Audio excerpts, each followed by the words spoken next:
நானும் அவங்க powerful kids பேசுகிறேன். கமெண்ட் பண்ணியிருந்தார் ஒரு ப்ரோ அண்ணி ஒன்று வாங்கினேன், நீ ஒரு பாட்டுன்னு. அந்த பேங்க்குள்ளே தான் இப்போ அந்த ப்ரோக்குள்ளே தான் ஒன்று போயிருக்கிறோம். அந்த வீடியோ நல்லா பாருங்கள். மேட்ச்சு கிரியேட் பண்ணி மேட்ச்சுக்குள்ளே போயிட்டு பாருங்கள். ஃபஸ்ட்டு மேட்ச் அவர் அடிச்சிருப்பார், நீங்களே பாருங்கள். காணான்னு தேடித்தேனேன். ஃபஸ்ட்டு மேட்ச்சு அந்த ப்ரோவே அடிச்சிருப்பார் பாருங்களே. அங்கே நிற்கிறாரா, நான் அடிக்கலான்னு போவேன், 10 டேமேஜ் கொடுத்துருவாரு. ஏன் அடிக்கலாம், 108 கழிஞ்சிச்சு, அதுக்குள்ளேயும் ஸ்டக் ஆகிடுச்சு. அதனால் ஃபஸ்ட்டு மேட்ச்சு ஜெயிச்சிட்டாரு.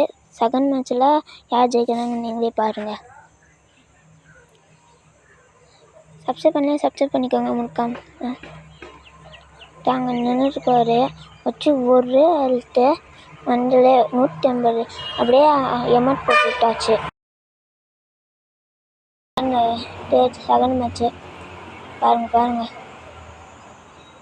என்கிட்ட கோல் வால் இல்லை, எடுக்கலை பாருங்க. ஸோ இது வேறு போட்டு விட்டாரா, சேர்ந்து வேற அடிச்சிட்டேன் அப்பயும். இப்போ தேர்ட் மேட்ச்சு ஒரே மேட்ச்சு தான் அவர் அடிச்சிருக்குவார், ஆனால் நான் நல்லா போயாகவே வாங்கிட்டேன் ஃப்ரெண்ட்ஸ்.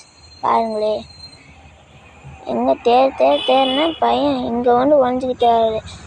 இவருக்கு ரூம் மேட்சே விளையாட தெரியல ஃப்ரெண்ட்ஸ். இங்கே பாருங்கள் ஃப்ரெண்ட்ஸ், இந்த ப்ரோ வந்து ரூம் மேட்சே விளையாட தெரியல.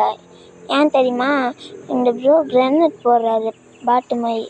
இப்போ யார் பாட்டு யார் லூபுன்னு கமெண்ட் பண்ணுங்கள் ஃப்ரெண்ட்ஸ். ஒரு மேட்ச்சு எங்கே பாருங்கள் ஃப்ரெண்ட்ஸ், அந்த மேட்ச்லாம் கிரனேட் போட்டார் விட்டா, இந்த மேட்ச்லாம் கிரனேட் போடுறாரு ஃப்ரெண்ட்ஸ். என்ன ஃப்ரெண்ட்ஸ் இவ்வளோ போய் சொல்கிறது.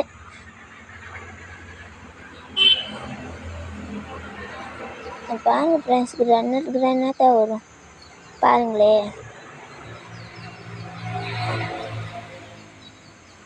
தெரியுதா வச்சுட்டு பாருங்க கிரனேட்டு இங்கே தான் இருக்கிறாரு தம்பி பாட்டுக்குட்டி. அவ்வளோதான் ஃப்ரெண்ட்ஸ், போயாக வாங்கியாச்சு. இப்போ ரூட்டுக்குள்ளே இன்வைட் பண்ணி, என்ன ப்ரோ யாரை பாட்டு சொன்னீங்க, நீங்களே என்ன பாட்டு?